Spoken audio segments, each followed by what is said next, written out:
Herman Van de Velde, educador, docente, pedagogo, radicado en Nicaragua, pero no es de Nicaragua, y sin embargo, quienes hemos tenido la oportunidad de conocerlo físicamente o virtualmente todo este proceso de la pandemia y previo a la misma, pues ubicamos a Herman como el educador, el que genera, compartiendo esas imágenes, provocando la reflexión y el análisis.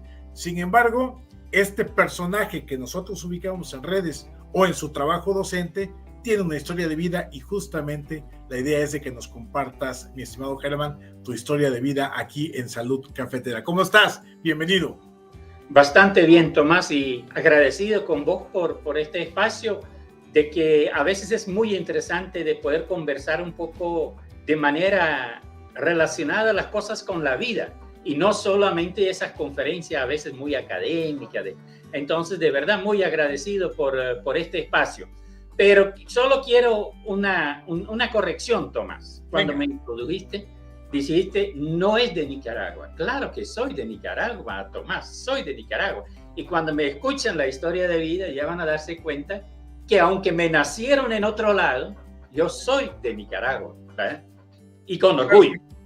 Perfecto, orgullosamente nicaragüense. Y eso es bastante bueno. Y eso justamente permite entablar estas relaciones de hermandad con los distintos pueblos latinoamericanos, y ese también es otro elemento importante a rescatar. Pero bueno, mi estimado Herman, si bien haces la aclaración y acotación de manera orgullosa que eres nicaragüense, sin embargo, accidentalmente y por efectos de la vida, naciste en algún otro lugar. Cuéntanos esa parte, mi estimado Herman. Sí, a mí me nacieron en Bélgica, de que no fue decisión mía, porque si hubiera sido decisión mía, hubiera nacido en América Latina, en nuestra América, creo yo.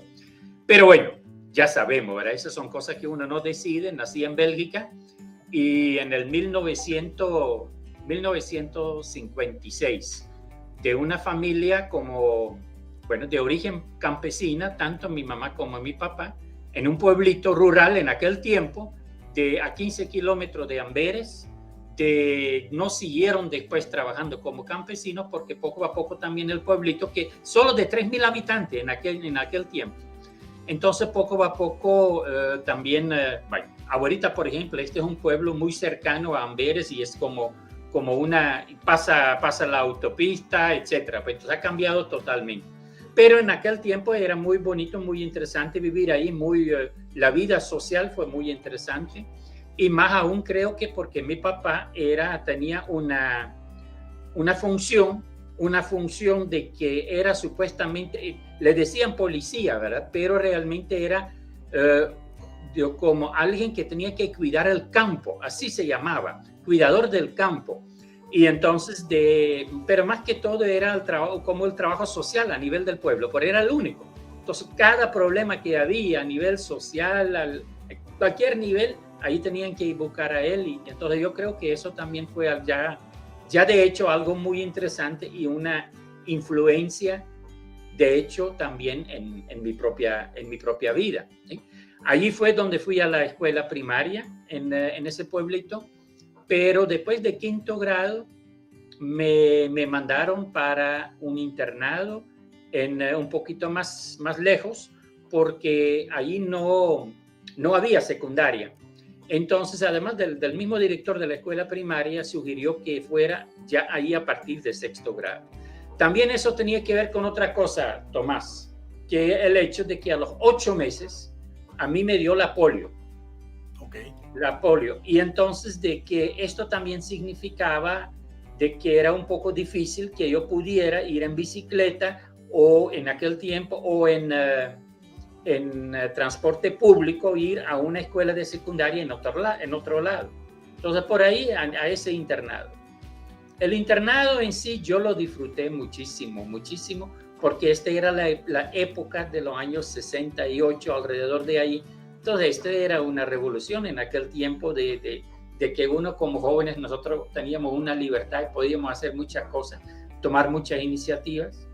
Pero además de eso, en Bélgica me integré también a un movimiento juvenil, que también fue muy interesante, muy bonito, primero como miembro de los chiquitos creciendo y después también a nivel de líderes del movimiento juvenil. Entonces, todas esas experiencias fueron muy importantes. Al final de secundaria fui a estudiar a Lovaina. En Lovaina estudié la carrera de Ciencias Pedagógicas durante 5 años. Lo que tal vez fue muy importante ahí es de que, como siempre digo yo, en las carreras universitarias uno tiene profesores que le encantan y otras profesoras o profesores que uno dice, ¡ay, qué horror! ¿verdad? Igual lo dicen de nosotros todavía ahorita también. Claro. Yo me acuerdo uno que era de la pedagogía social y que nos dio un listado de 10 o 15 libros que teníamos que leer y después comentar. Entonces, 2 de esos libros que yo seleccioné, de que uno era La pedagogía del oprimido de Paulo Freire y el otro libro era La desescolarización de la sociedad de Iván Illich, que en aquel tiempo vivía en Guadalajara, en México, creo que era Guadalajara. Y entonces, aunque Iván Illich no era mexicano, pero igual él también escribía desde el contexto latinoamericano. Y por supuesto, La pedagogía del oprimido de Paulo Freire, que tuvo un impacto muy fuerte.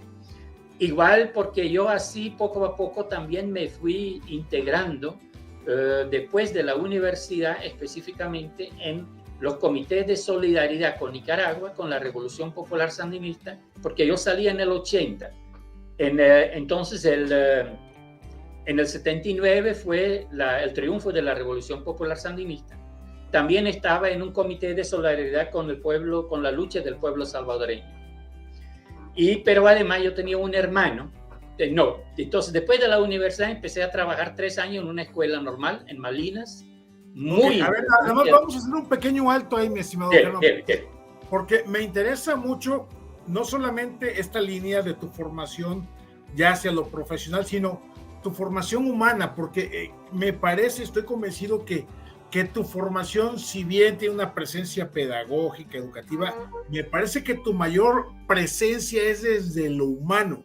Y ahí, considerando el pueblo tan chiquito que comentas, donde naciste, de 3,000 personas más o menos, con tu padre haciendo una función no de policía, no de guardián, sino como una especie, digamos, de árbitro social, que quizá, y eso tú nos lo vas a compartir ahorita, eso generó un impacto en ti para tener una cercanía con la gente para lo que hoy conocemos como la cooperación genuina. Pero cuéntanos un poco de tu vida cotidiana en tu infancia, cómo te desarrollaste en familia, eres el más chico, el más grande, el mediano, cuántos hermanos eran, etcétera.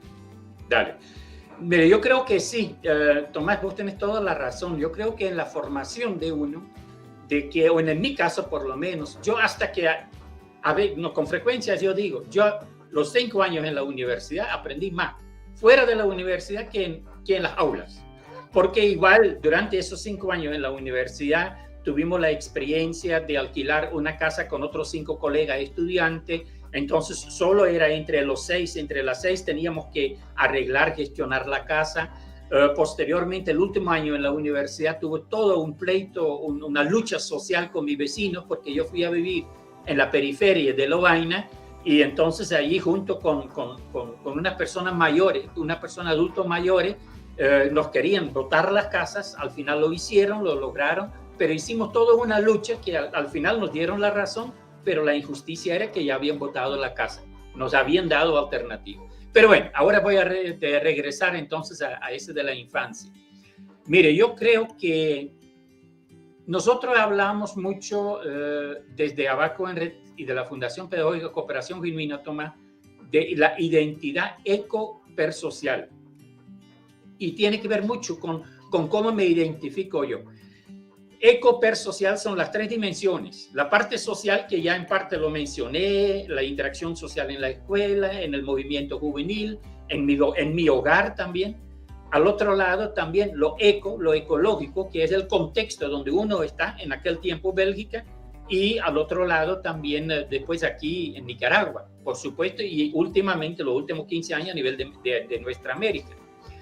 Pero entonces a nivel personal, por ejemplo, el hecho de que me dio la polio que significó a los 8 meses, que significó después 20 meses en el hospital, internado, donde mis papás solo tuvieron durante buena cantidad de meses, no sé cuánto, solo me podían llegar a ver detrás de vidrio, no podían acercarse. El hospital no era en este pueblito chiquito, este era a 15 kilómetros. En aquel tiempo mis papás no tenían tampoco vehículo, entonces tenían que ir en bicicleta para ir a visitarme, pero también estaban trabajando. Entonces era una visita el miércoles y otra visita los domingos. Entonces eso, una vez que yo salí de ahí, empezó todo lo que era la fisioterapia. Entonces en la fisioterapia, esto también implicaba, primero, diariamente ir a ese hospital en bicicleta, yo detrás o en la canastita que tenían por ahí en la bicicleta con mi mamá o con mi papá, o más adelante también con mi hermano mayor, hasta que yo todavía tengo recuerdo de eso, de que ahí Bélgica es plano, pero sí de repente hay un puente, entonces hay que subir, entonces que yo les ayudaba simulaba de ayudar con mis brazos, mis brazos en las piernas de ellos para ayudar a pedalar. Entonces son recuerdos muy, muy interesantes. Al otro lado también de que a nivel de la escuela, tanto de primaria en el pueblito, eso también era una experiencia social así, ¿verdad? De que me integraron, por supuesto, normal. Y aunque yo vivía relativamente cerca, una vez que yo ya podía caminar en bicicleta, más bien iba en bicicleta porque a pie era un poquito más difícil. Somos en la familia 4 hermanos, 2 hermanas y 2 hermanos. Yo soy el más chiquito. El más chiquito, y entonces también me imagino yo que para mí, como dicen siempre, que el más chiquito es el más consentido, ¿verdad? Pero al otro lado también esa cuestión, esa situación de la discapacidad física. Me operaron todavía 2 veces, que en las vacaciones grandes, como se dice allá, julio y agosto, tuve que estar sin poder caminar por las operaciones, uno a los 7 años y otro como a los 15 años. Entonces todo esto fueron experiencias muy importantes. Mis papás también tenían un pequeño solar extra a la par donde vivíamos, y ahí tenían árboles de frutales.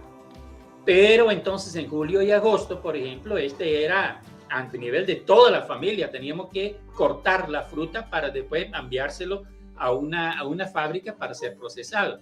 Era un trabajo prácticamente de 6 semanas por ahí. Pero yo entonces con toda esa situación de que siempre fueron, y les agradezco, fueron como exigentes conmigo, pero yo creo que lograron plantear esa exigencia a un nivel adecuado, sin exagerar, pero en ningún momento, por ejemplo, dijeron, no, Herman, no, vos no tenés que participar, quédate leyendo un libro o hacer... No, yo siempre tenía que ayudar igual como las demás. O sea, te involucraron en el trabajo colectivo familiar y igual. No te dejaron ahí resguardado con, no te muevas, mijito, aquí quédate, te va a hacer daño. O sea, no se fueron al otro extremo, ¿no? No. Y entonces, pero por ejemplo, a mitad de la tarde, a uno siempre había como una pausa para tomar un cafecito. Eso también en aquel tiempo, yo igual como muchos jóvenes, estábamos interesados en ver la Vuelta a Francia. De ciclismo. Y entonces ellos me decían que yo fuera a hacer el café y que podía poner el televisor para que mientras también podía ver durante media hora, pues esa es la vuelta. Entonces la combinación adecuada, creo yo, de las cosas, pero sin disminuir el nivel de exigencia, ahí estaba. Igual para lo del ir al internado, esas fueron experiencias también donde también eso de la discapacidad física jugó un papel, y en diferentes sentidos. Yo me acuerdo, Tomás, que en la clase de educación física, yo a veces era el de mejor nota y otras veces casi me aplazaba. ¿Por qué? Eso depende de como yo me portaba, en el sentido de que yo no tenía que hacer todo el ejercicio, porque había ejercicios que yo no podía hacer.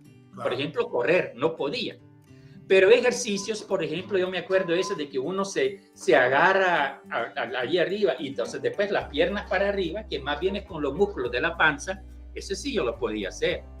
O una de las cosas que yo podía hacer a excelencia era caminar en mis manos, con los pies para arriba. Yo caminaba la longitud de un campo de voleibol 1,5 veces, más o menos, por ahí.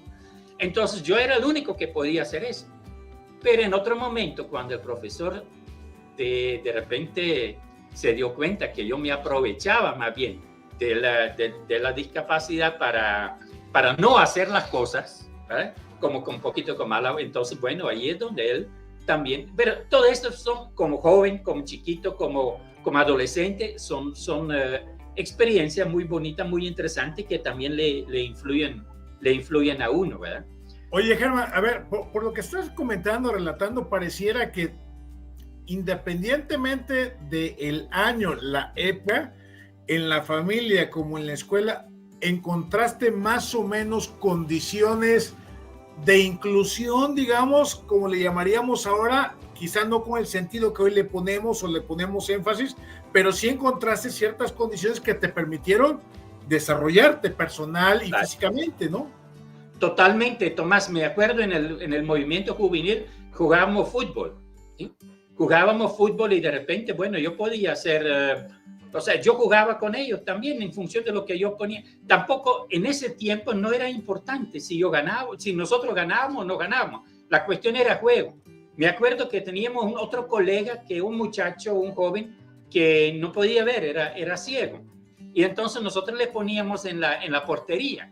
Pero compramos con el movimiento juvenil una pelota que tenía unas campanitas por dentro. Entonces era prohibido de tirar la pelota en el aire, solo sobre la tierra, solo sobre el campo, porque rodeando la pelota entonces hacía ruido. Entonces el compañero, el colega de nosotros que era ciego, entonces podía escuchar por dónde venía. Pero por supuesto casi siempre cuando se tiraba justo después de que la pelota ya entró y nosotros riéndonos, no de él, sino más bien de la alegría, de que, bueno, y que fue algún, o sea, esas cosas fueron muy, muy interesantes en aquel tiempo. También los campamentos que hicimos, de que cómo íbamos en bicicleta. Yo tuve en algún tiempo ahí una bicicleta, ¿cómo se llaman esas bicicletas que son para 2 personas? De que, yo no me acuerdo cómo se llama, pero bueno, entonces yo en la parte de atrás y a veces hasta con la pata para arriba, ¿verdad? De que disfrutando de que el otro estaba haciéndole, no, o sea, era de verdad una convivencia muy bonito, muy sana, y como vos decís, yo creo que yo he experienciado en aquel tiempo claramente eso de la inclusión, y no solo en Bélgica, igual. Tomás, yo no sé si ya puedo pasar un poquito a la decisión de venir para Nicaragua.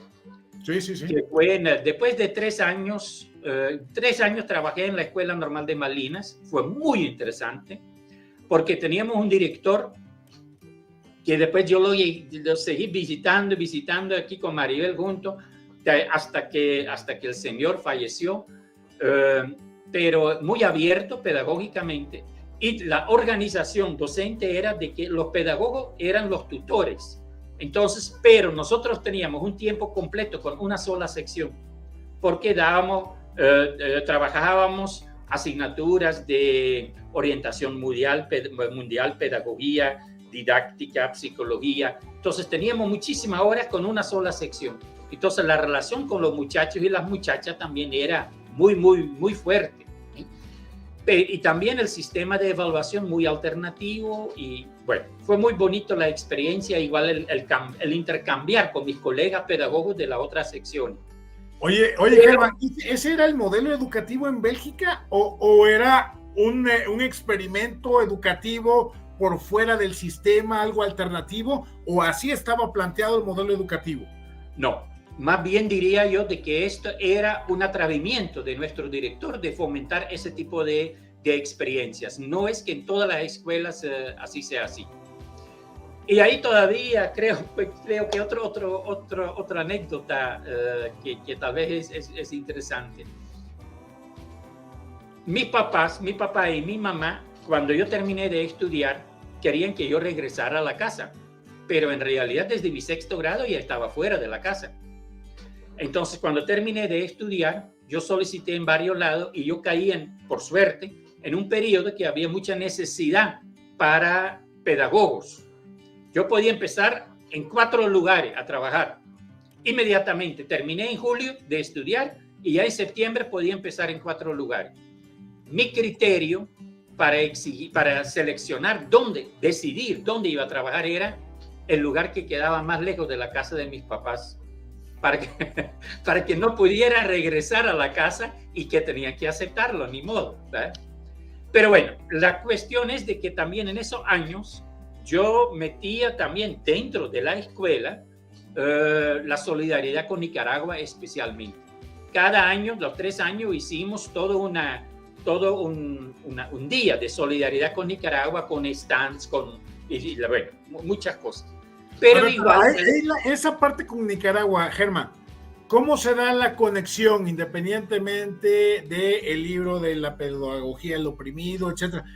¿Cuál fue el hecho que te hizo conectarte de esa manera con Nicaragua, de manera tal que ya seas un nicaragüense en toda la forma?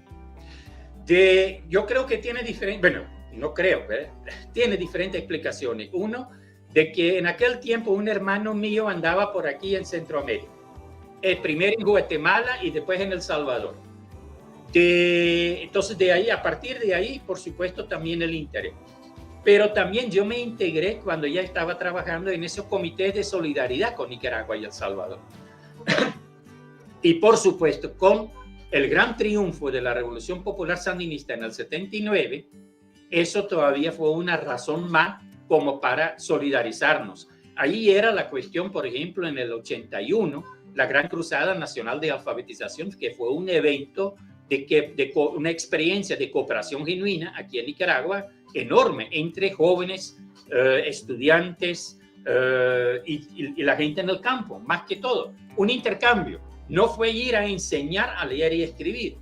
Esto fue un intercambio basado en cooperación genuina, aprendiendo todas y todos. ¿Cómo decides venir? Sí, allí voy. Entonces, de que en el 82 vengo por primera vez a Nicaragua en mis vacaciones grandes, julio y agosto. No había preparado nada de antemano. Entonces vine, fue una visita muy, muy interesante, pero limitado, en el sentido que yo no tenía preparado nada de antemano. Perdón.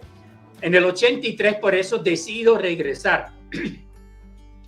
Y regreso, pero esta vez con una organización belga que tenía un conecto con una organización en Nicaragua y que organizaron de antemano ese viaje. Venimos 11 personas y entonces logramos visitar diferentes lugares, conocimos CDI, otras experiencias sociales de salud, igual el contexto que ya empezó de la guerra, porque fuimos, por ejemplo, tres personas fuimos a Jalapa. En Jalapa es cerca de Honduras, entonces ya era zona de guerra prácticamente. Fue una experiencia muy bonita. Pero entonces en ese segundo viaje conocí al delegado regional de educación de la región 1, que es la región al norte de Nicaragua, aquí donde yo vivo. Y él, cuando se dio cuenta que yo era pedagogo, él me planteó: Herman, ¿por qué no venís a trabajar a Nicaragua? Porque aquí en la Escuela Normal de Estelí no tenemos pedagogos.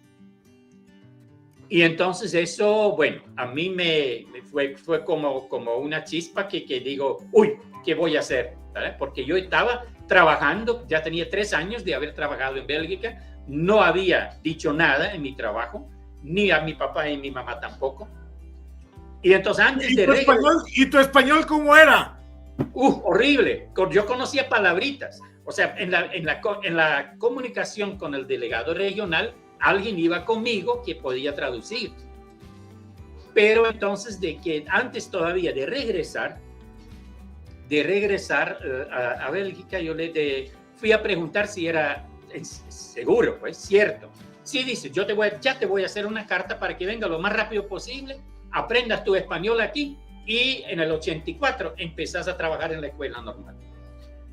Bueno, yo me llevé esa carta y como habíamos visitado Nicaragua en grupo, los otros se quedaron 4 semanas. Yo me quedé como 6 o 7 semanas, 2 o 3 semanas más. Así que yo tuve que regresar solito en el avión. Entonces allí tuve suficiente tiempo para reflexionar, para pensar qué voy a hacer. Y estaba decidido cuando llegué allá. Cuando llegué a la casa de mis papás, les planteé primero a mi papá, solito, que ya había decidido renunciar en la Escuela Normal de Malina y que iba a regresar lo más pronto posible a Nicaragua. Mi papá me contestó que, Herman, si yo estuviera en tu lugar haría lo mismo. Así me contestó. Porque igual, bueno, yo no tenía otro compromiso familiar, estaba solo y entonces él me entendió perfectamente. Con mi mamá fue lo contrario. Ella más bien se puso a llorar y la entiendo, ¿verdad, Tomás? Porque con toda esa lucha que ellos tuvieron conmigo por lo de la polio, lo que le había costado de la cuestión de la fisioterapia y todo eso, mi mamá siempre decía que rezaban antes para que por lo menos pudiera quedarme vivo, aunque fuera en una silla de ruedas. Entonces miren que de repente uno lo supera, logra estudiar, logra graduarse, logra un buen trabajo. Entonces, si de repente uno dice, este buen trabajo, me renuncio a eso y me voy a un país prácticamente ya en contexto de guerra. Oye, Germán, entonces ahí estamos hablando de una ruptura de lo que conocemos como movilidad social, o sea, de un pueblo chiquito, tú te profesionalizas, tendrías una expectativa profesional después de toda tu recuperación médica, física, etcétera, tendrías un amplio futuro o un buen futuro en el sentido tradicional del término, sí, desde una mejoría y movilidad social para tener estándares occidentales mejores de vida. Y sí, lo que representaba Nicaragua era la aventura dentro de la guerra.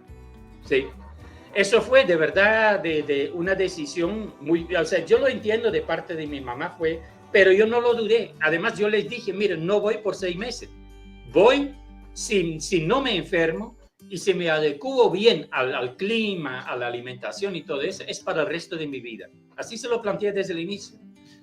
Y el día siguiente igual fui donde el director de la escuela a poder poner mi renuncia y él me reclamó, dice que Herman, eso lo hubieras hecho en julio para que yo pudiera buscar un repuesto, pero dice, yo entiendo, porque además dijo el director entonces, yo lo preveía venir, no me asusta para nada, conociéndote aquí en la escuela, también entiendo que tomaste esa decisión.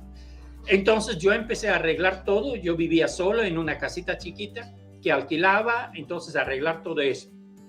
Invité a mis amigos, amistades, sin decir algo, y cuando llegaban a la casa yo les dije que, mira, yo voy de viaje, ya no necesito nada de esto, escogen algo y llévenselo. Entonces fue bonito cada despedida de las amistades, y esto fue ya al inicio de septiembre. Al 30 de octubre del 83 fue mi viaje ya de regreso para Nicaragua. El 31 vine aquí. Tenía septiembre, octubre, noviembre, diciembre, enero y febrero para aprender el español muy intensivamente, pero muy rico también la experiencia. Y a partir de marzo, frente a estudiante, 40 horas frente a estudiante en la semana, 30 de lunes a viernes y 10 los sábados. ¿De qué nivel, Germán? Esa era educación. No, de allí nosotros en aquel tiempo eran 3 planes. Había plan A, que era formación de estudiantes con primaria aprobada. Plan B era con ciclo básico aprobado, 3er año de secundaria. Y plan C eran bachilleres, que estudiaban para maestro. Ahora ya todo es educación superior. Pero de verdad fue muy complicado. Bueno, complicado en el sentido, mire, lo que yo siempre digo, Tomás, si a mí me preguntan, Germán, y vos 39 años, este año, acabo de cumplir 39 años, ¿qué ha hecho en Nicaragua? Yo contesto eso con una sola palabra, aprender. Y sigo aprendiendo. Con todo lo que yo hago, la interacción que tenemos con otras personas, los escenarios que podemos construir, es todo un aprendizaje muy interesante. Entonces, a partir de, bueno, los primeros 4 meses, todos los días con un profesor durante una hora que me guiaba, que me ayudaba para aprender español, me daba tarea para el resto del día. En la casa donde convivía con otros dos, solo hablando español.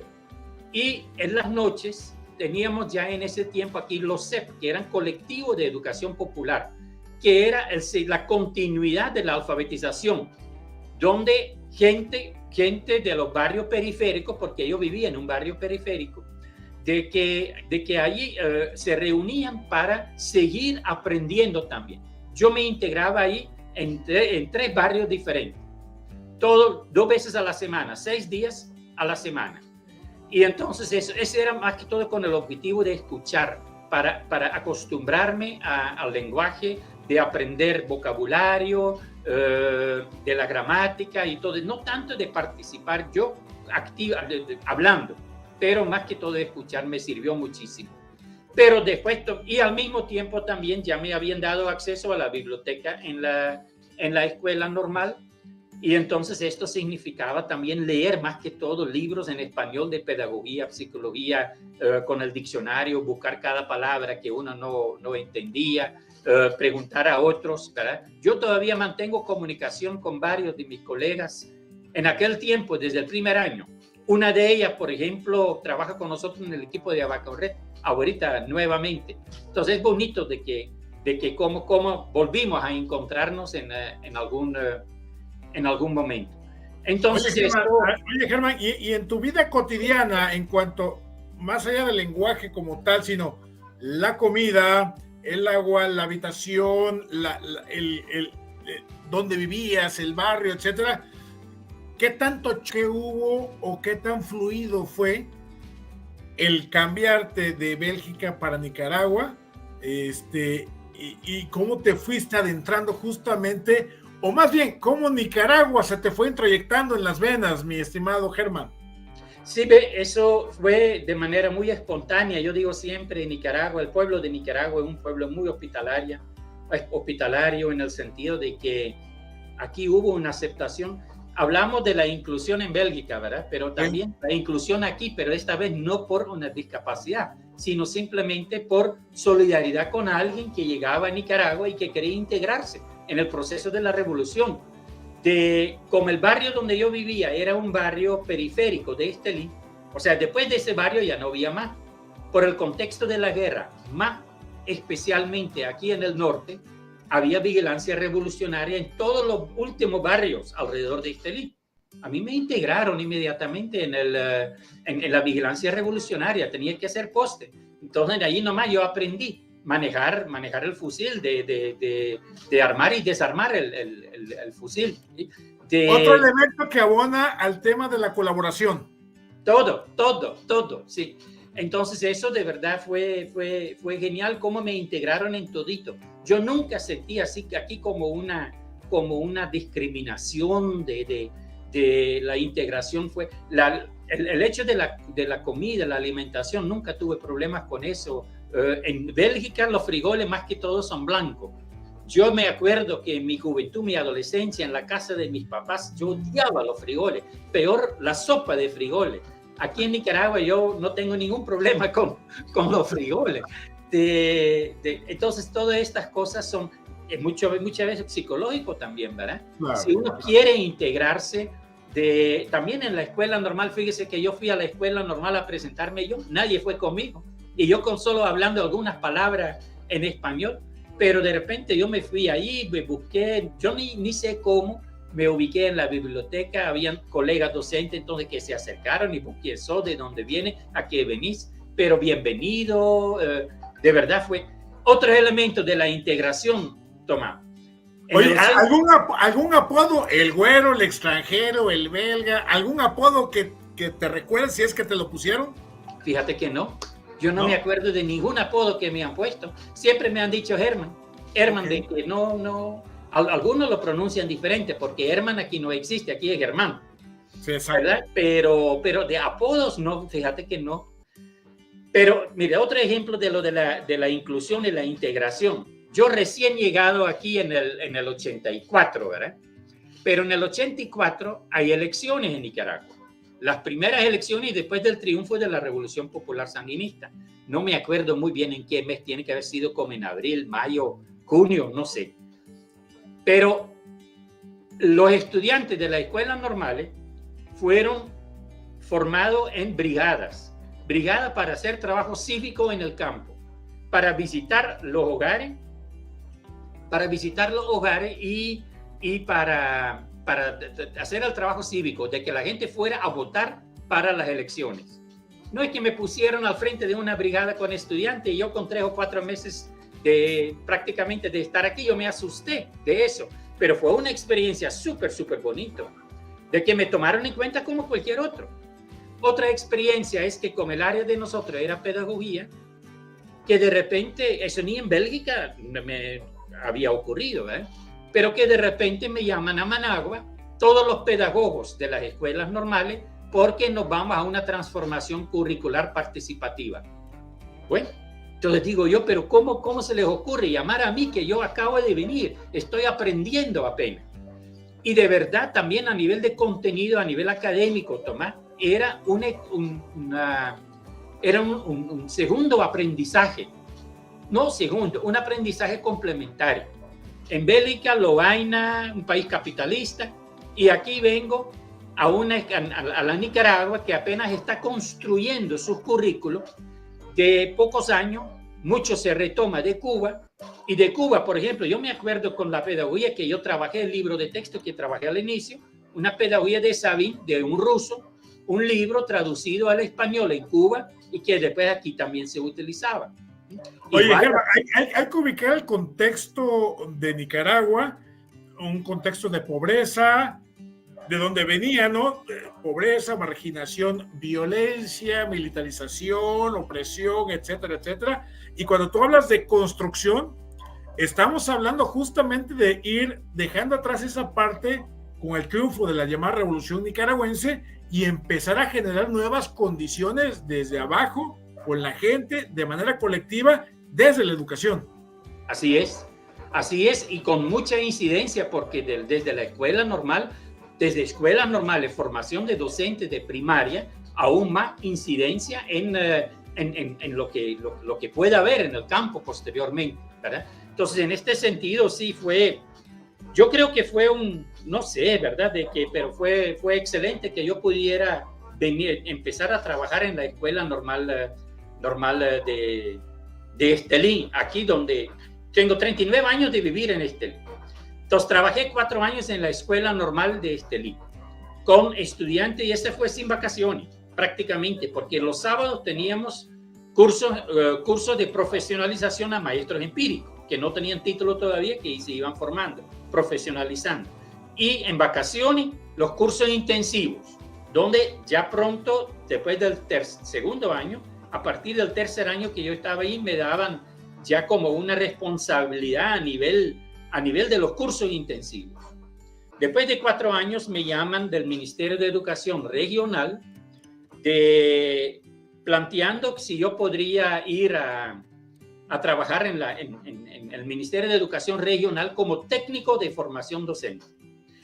Yo hasta ese momento fue el barrio y Estelí como municipio, y un poquito conociendo realidades de otros a través de mis estudiantes, pero no sin ir.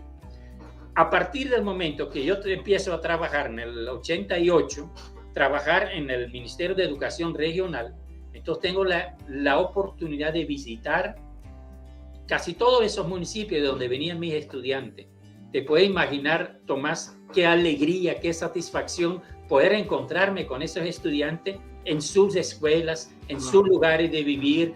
Teníamos que dormir en esos municipios, a veces en las delegaciones municipales. No había condiciones para dormir en hoteles, a veces en el piso, en un colchón, así, tranquilo. Pero toda esa vivencia fue tan rica, o sea, una nueva experiencia a nivel de todo era la región norte de Nicaragua. Todo el departamento. Oye, a ver, Germán, ahorita que estás diciendo esa parte que se me hace sumamente interesante, cómo compaginarte con esa realidad cultural y vivencial. En las noches, ¿qué pensaba Herman Van de Velde con respecto a esa experiencia que estaba viviendo? Porque además no llegaste con esa presunción de que yo les vengo a dar la educación, sino que de manera humilde dijiste, vengo a aprender y a servir en lo que yo pueda en este proceso. En ningún momento de mi vida aquí en Nicaragua yo sentí como que mi tarea era lo que yo había aprendido en Bélgica de trasladarlo para acá. Para nada. Claro, lo que yo aprendí en Bélgica, tanto en mi vida social, en el hogar, familiar, la vida estudiantil fuera de la universidad y en la universidad, son cosas que en mi persona han incidido, no lo puedo negar. Pero en ningún momento yo sentí como que mi tarea era como que de venir a colonizar, lo contrario. Yo creo que más bien mi tarea aquí era aprender el complemento de mi aprendizaje de allá. Esa pedagogía rusa de la URSS en aquel tiempo, desde Cuba, fue con ese enfoque marxista. Entonces eran cosas diferentes, pero a mí me agradó mucho de poder complementar. Por eso yo digo, de verdad ha sido un aprendizaje enorme. Además yo digo que quien más aprende en las escuelas es el que está al frente, no son los estudiantes. Pero si vos sos un docente de verdad consciente y te preparas bien para hacer tu trabajo de facilitación, vos vas aprendiendo muchísimo. Y así fue en mi caso, Tomás, porque después a nivel de la región, visitando cada uno de esos municipios, las conversaciones con los delegados municipales, con maestras y maestras, con la población en general, fue excelente. Además, tuvimos, por ejemplo, una experiencia súper bonita en Jalapa, porque nosotros en la región teníamos 3 escuelas normales. Escuela Normal de Estelí, Ocotal y Jalapa, en el norte de Nicaragua, en la frontera, Jalapa. Pero entonces empezamos, por impulso del Ministerio de Educación, una transformación curricular en la Escuela Normal de Jalapa bajo el lema de formar maestras y maestros de Jalapa para Jalapa. Entonces, donde íbamos a construir un currículo muy participativamente con dirigentes políticos, dirigentes a nivel de la economía, del municipio, de la representantes de la población en general, estudiantes de la escuela normal, docentes de la escuela normal, líderes comunitarios, etcétera. Todos estaban involucrados ahí, construyendo un nuevo currículo y nosotros acompañando como técnicos regionales, pero construyendo un nuevo currículum para una escuela para formación de maestros de la comunidad para la comunidad. Otra experiencia genial. Pero ahí sí me frustré, porque en el 90 ese proceso no había culminado y en el 90 perdemos las elecciones aquí en Nicaragua. Y entonces en primer lugar, la gran frustración por haber perdido las elecciones, y al otro lado, una vez que toma el poder el nuevo gobierno, ellos inmediatamente cortan el proyecto de Jalapa, de Ocotal también, y solo queda la Escuela Normal de Estelí. Y yo, como internacionalista, tuve que salir de la escuela normal, salir del Ministerio de Educación, porque ya con ese nuevo gobierno ideológicamente no teníamos coincidencia. Si yo me quedara, en todo caso me iban a correr. Claro. Y entonces ahí la única alternativa era pasar a la universidad. Y eso me costó muchísimo, porque yo no vine a Nicaragua para trabajar en la universidad. No era esa mi idea. Sin embargo, no era otra alternativa. Lo que me ayudó a superar ese momento difícil psicológicamente fue que inmediatamente, desde el primer año, yo me encontré con ex estudiantes de la Escuela Normal de Estelí, que ya se habían graduado como maestras y maestros, que ahora seguían estudiando una licenciatura en educación en la universidad. Entonces yo me volví a encontrar con ellas y con ellos. Y eso me ayudó mucho, porque más que todo yo trabajaba en las carreras de ciencias de la educación. Entonces esto fue bonito. Y ahora yo estoy muy, muy agradecido con la UNAM Managua, que fue para mí el espacio que me permitieron seguir estudiando, seguir preparándome. Y tengo que decir que tuve la suerte que siempre con la gente que me dirigía, con mi dirección, yo siempre he tenido como una una relación muy abierta y constructiva, pero también transparente. Pero donde yo, por ejemplo, aprendí a decir, esta cosa del reglamento no me gusta por esto y esto y esto, y yo quisiera hacerlo así, así, así. ¿Ustedes me lo permiten? O sea, no hacerlo a lo escondido, sino más bien, y plantear cosas reales, también en el sentido de que, por ejemplo, yo estoy en contra de que se den puntos en educación, pero no voy a decir que ya no voy a dar puntos, porque los puntos tienen, si no hay puntos para los estudiantes, notas para los estudiantes en el sistema, bueno, no aprueban. Entonces, eso no hay que proponer de que ya no hay notas. Lo que yo puedo proponer es formas alternativas para que se asignen sus notas los mismos estudiantes, por ejemplo. Mira, la otra cosa, Tomás, que en la universidad, bueno, después tuvimos nosotros una experiencia muy alternativa. En esos mismos años, en el 93, empezamos con eso, una escuela alternativa privada, pero privada muy cercano al pueblo. Entonces eso era con una iniciativa junto con otros docentes de la universidad y que fue una experiencia muy interesante de trabajar una pedagogía alternativa. Otra vez una educación alternativa. Otra vez empezamos a aprender desde la práctica. Por ejemplo, algunas cosas. Un principio era cero expulsión. Ocurra lo que ocurra, en esta escuela no se expulsa a nadie. Tuvimos una situación donde una maestra de repente dice, hubo un pleito con un estudiante y la maestra dice, ¿se va él o me voy yo? Logramos, dialogando, que los dos se quedaran. Muy interesante ese tipo de experiencia. La capacitación docente, ahí también muy interesante. Después tuvimos un centro de investigación, capacitación y acción pedagógica como ONG alrededor de eso, para sistematizar eso un poco y también para integrar una educación técnica para jóvenes que más lo necesitaban. Todo esto terminó en el 2007 cuando asume de nuevo un gobierno sandinista y que abran espacio para todo el mundo de manera gratis. Entonces se decidió que la razón de ser de esa escuela ya no existía la razón de ser. Y toda la instalación... ¿No fue esa experiencia con esa escuela, llamémosle privada, entre comillas, más bien colectiva, no fue absorbida por el gobierno sandinista que regresaba? Es decir, que no se hubiera perdido esa experiencia, vamos.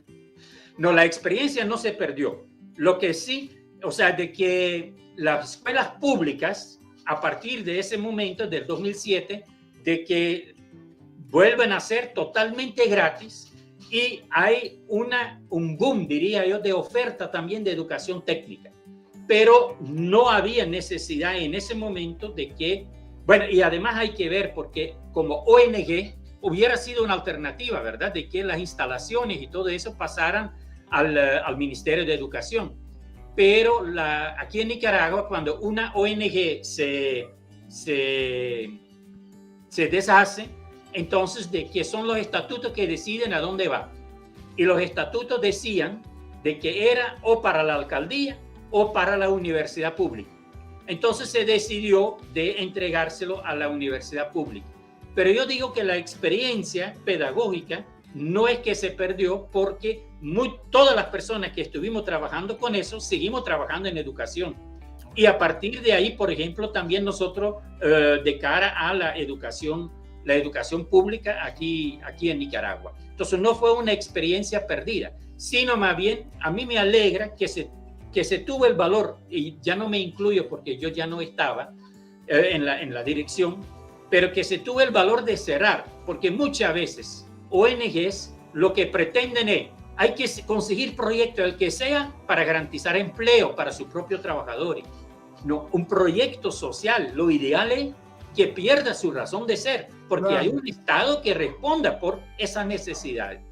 Otro elemento muy importante, Tomás, de que para ilustrar cómo mi vida aquí ha sido aprender. De repente, desde Bélgica, de nuevo, me plantean la posibilidad de trabajar a nivel de Centroamérica, Honduras, El Salvador, Guatemala y Nicaragua. Y mi trabajo consistía en acompañar pedagógico y metodológicamente como más o menos a 15 organizaciones socioeducativas, iniciativas socioeducativas. Te puedes imaginar, Tomás, acompañar a esas iniciativas, ya con una experiencia enorme, con cada visita, la relación, la interacción que yo tengo con ellos, cómo voy aprendiendo yo.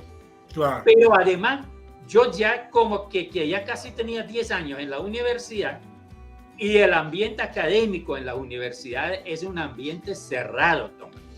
Es un ambiente cuadrado, es un ambiente, si uno de verdad no pone el pie por fuera y en la tierra, uno puede perderse en ese mundo académico y lejos de la realidad en que se vive. Entonces, para mí, nuevamente, era un complemento por todo lo que yo aprendí en el mundo académico aquí en Nicaragua, de repente también la ampliación a nivel de Centroamérica, pero desde las realidades de la población en esos cuatro países.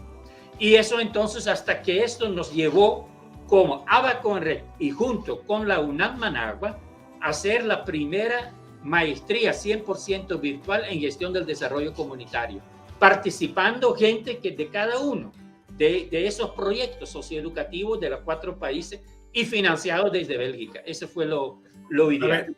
A ver, Germán, ahí ya mencionas ABACONRED. ¿Cómo surge? ¿Cuál fue la idea? ¿Cuál es el momento? Ese flashazo que una organización que se llame ABACONRED, número 1. Y número 2, ¿cómo va gestándose esta idea de la cooperación primero y después la cooperación genuina? Que entiendo que fue desde tu llegada una práctica, pero conceptualmente, ¿cómo se fue desarrollando esa idea? Bueno, siempre yo digo siempre que las oportunidades no se le dan, no se le regalan a uno. Las oportunidades se construyen. Lo que se le da, lo que se le regala a uno es una posibilidad. Y si vos agarras esa posibilidad, puedes construir la oportunidad. Entonces, en este sentido, toda esta experiencia, y lo último que dije de esa maestría en gestión del desarrollo comunitario, donde construimos muy participativamente el currículum y el plan de estudio de esa maestría, y donde fue muy participativo el desarrollo de los diferentes encuentros en la maestría, que primero fue virtual en su tercera edición, pero fue presencial en la primera, todavía a nivel de especialidad. O sea, la gente viajaba de Honduras, El Salvador, Guatemala, venía aquí a Estelí, pero fue un desarrollo, como una metodología, diría yo, de educación popular, pero a nivel de maestría, y construyendo juntos concepciones, significados, etc. Entonces eso, cuando llegamos al 2010, cuando termina el trabajo a nivel de Centroamérica, nosotros planteamos con un equipo, con la gente que conocemos, cómo lo vamos a hacer, porque hemos trabajado a nivel de Nicaragua, a nivel de Centroamérica, hemos sistematizado algunos elementos teóricos prácticos, estas sistematizaciones por ahí están y hemos aprendido muchísimo de eso, pero ¿no será que después de que Nicaragua, Centroamérica, también sería interesante compartir eso a nivel de América Latina? Y no sé si es previendo o no, porque no fue tan planificado, pero en el 2010 todavía yo trabajé un curso para aprender a facilitar y crear cursos virtuales. Y la práctica de ese curso fue tener que proyectar en internet un diplomado que uno iba a facilitar. Entonces, mi práctica en ese curso desde Colombia fue que yo iba a compartir un poco esta visión que nosotros habíamos construido colectivamente, donde nosotros ya hablamos de cooperación y donde un insumo muy interesante y muy importante fue mi tesis doctoral desde Cuba, porque la tesis doctoral era también sobre la evaluación de experiencias de cooperación en Centroamérica en el área de educación. Y además mi tutor desde Cuba también me planteó en algunos discursos, en este caso del comandante Fidel, donde Fidel habla de cooperación genuina entre Cuba y algunos países de la CARICOM. Entonces, allí me llamó mucho la atención el concepto de cooperación genuina. Entonces, esto fue a nivel internacional, pero después lo fuimos ampliando, cooperación internacional a nivel nacional entre instituciones del Estado, a nivel comunitario, ¿qué significa? Y también qué significa eso a nivel de educación. Entonces, ahí es donde entonces empezamos nosotros a usar, a referirnos a la cooperación genuina, que poco a poco primero hablamos de un paradigma, pero los paradigmas son muy cerrados, entonces lo cambiamos ahorita a una visión vital esencial, esencia para la vida, es el cooperar genuinamente, porque el competir excluye, mientras que la cooperación genuina, algo que yo he sentido en mi vida, así me han tratado, cooperando genuinamente casi todo el tiempo. Y entonces, ¿de qué es esa esencia de la vida? Disfrutar la vida significa que logremos cooperar genuinamente. Después, pero construcciones colectivas. Lo ecopersocial surgió de allí. Al otro lado, decimos cooperación genuina, un camino y un horizonte. Este es un aporte de nuestro amigo mutuo Osvaldo, que de repente lo planteó así. O sea, en ningún momento todo lo que nosotros planteamos, Tomás, es algo como que es un planteamiento de Herman, ¿sí? De repente nosotros decíamos, importante es el arte de escuchar, el arte de comprender, todo eso. Pero Maribel aquí de repente decía, no, tenemos que incluirnos. Entonces es el arte de escucharnos, el arte de comprendernos, yo a vos, pero también vos a mí y yo a mí también y vos a vos también. O sea, de manera eso fue también algo que mucho llama la atención a la gente ahorita, que le ponemos ese nos. No es educar a la gente, no es concientizar a la gente, es educarnos, porque yo no puedo decir como que yo ya soy educado y que ya no tengo que aprender. Mi vida es aprender hasta que me muera, ¿sí? Entonces esto lo vamos a seguir haciendo. Entonces así surgió Abaco en Red, a partir de este primer diplomado virtual, donde participaron 30 personas, algunos de ellos muy entusiasmados, siguieron con nosotros y poco a poco se fue creando. Pero como Abaco en Red es una iniciativa privada prácticamente también, porque esta fue la persona jurídica que encontramos lo más rápido para poder crear y poder funcionar. Pero entonces en el 2016, creo, 17, logramos también gestionar la Fundación Pedagógica Cooperación Genuina, que es, diría yo, la iniciativa hermana de Abaco en Red y que funciona como ONG con personería jurídica oficialmente aquí en Nicaragua como organización sin fines de lucro. Por ahí creo que más o menos va la cuestión, Tomás.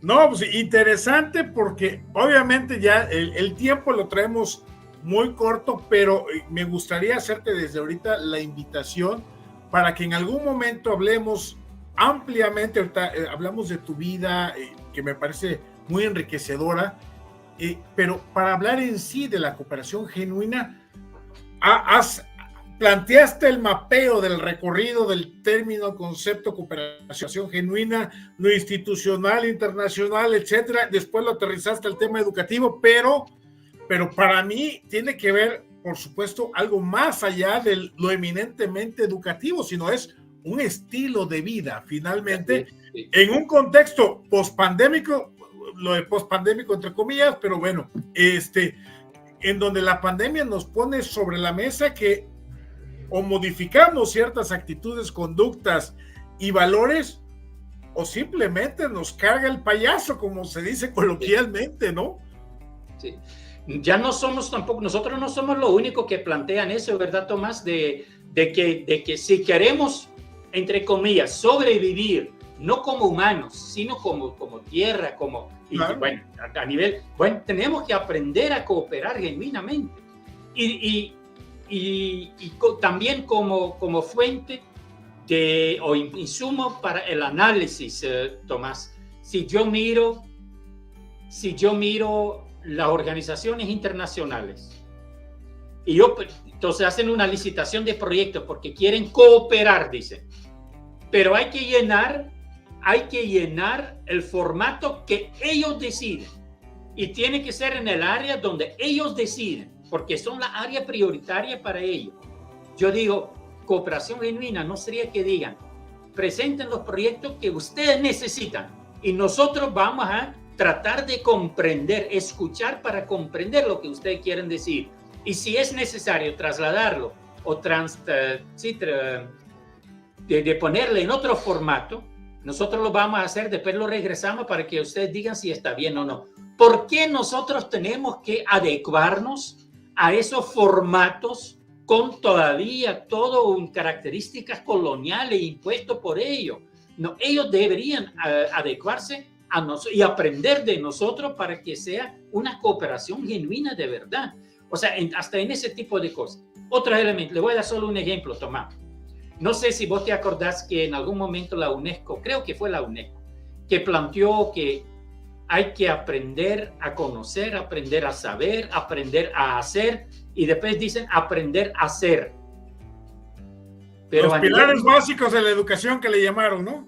Pero a nivel mundial, todo el mundo empezó a hablar de la necesidad de aprender a hacer. Pero yo digo, Tomás, ¿no es una grosería? Porque el chigüincito que nace, o la chigüina que nace, el niño o la niña que nace, ¿acaso que no es? Tiene que aprender a hacer.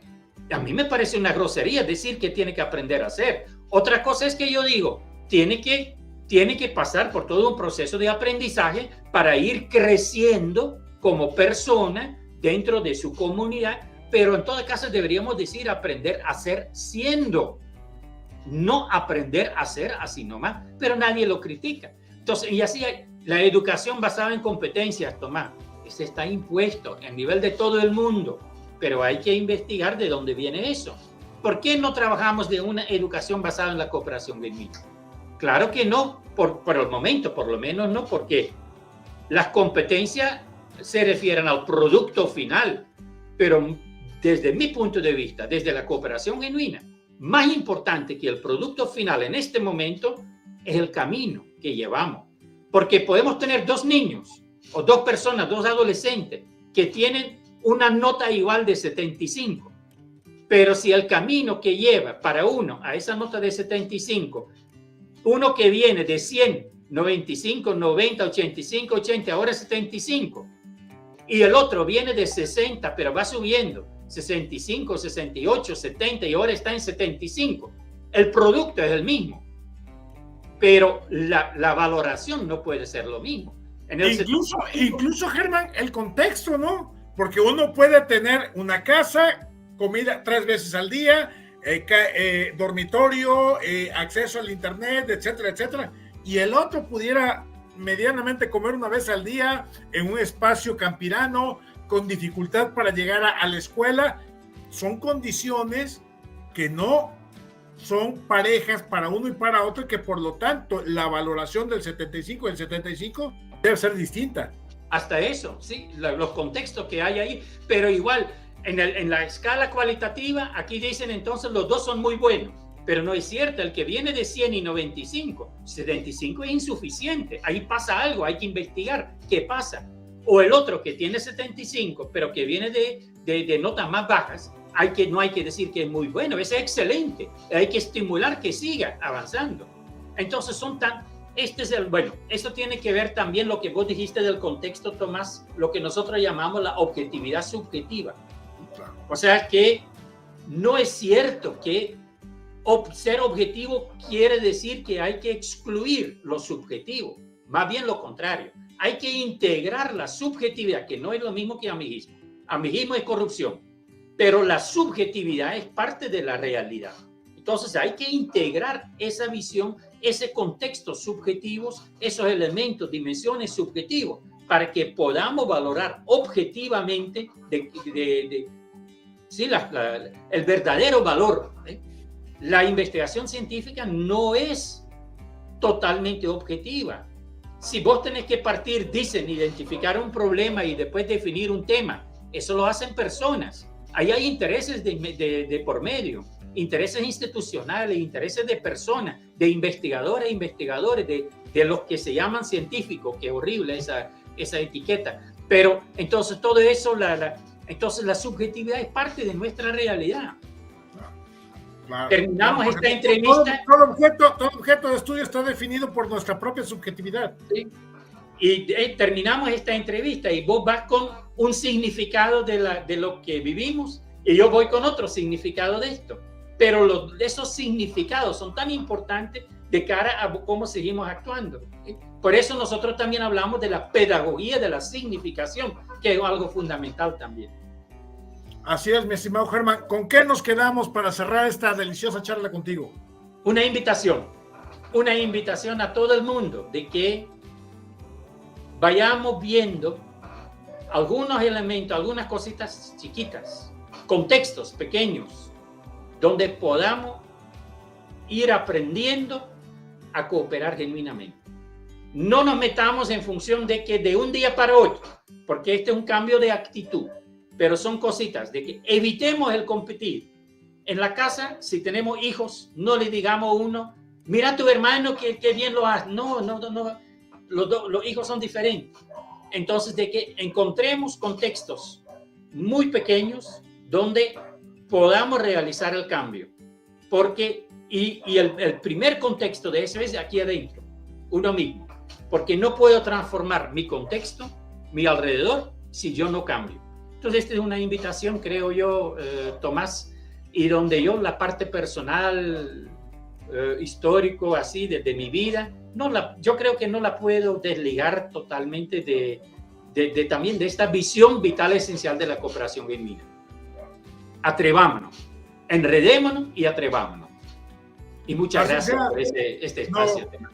Gracias a ti, mi estimado Germán, y espero que podamos prontamente dialogar exclusivamente con la cooperación genuina, con todo este antecedente de esta charla, con todo este bagaje que nos has compartido y que te agradecemos profundamente, y para hablar justamente de esta cooperación genuina, más allá de lo institucional, más allá de lo organizacional, más allá de lo educativo, más allá, y adentrarnos a la parte vital de la vida misma, en esa parte de la cooperación genuina. Te mando un fuerte abrazo hasta Nicaragua, mi estimado Germán. Amigas y amigos, gracias por acompañarnos aquí en Salud Cafetera. Soy Tomás González Corro. Saludos.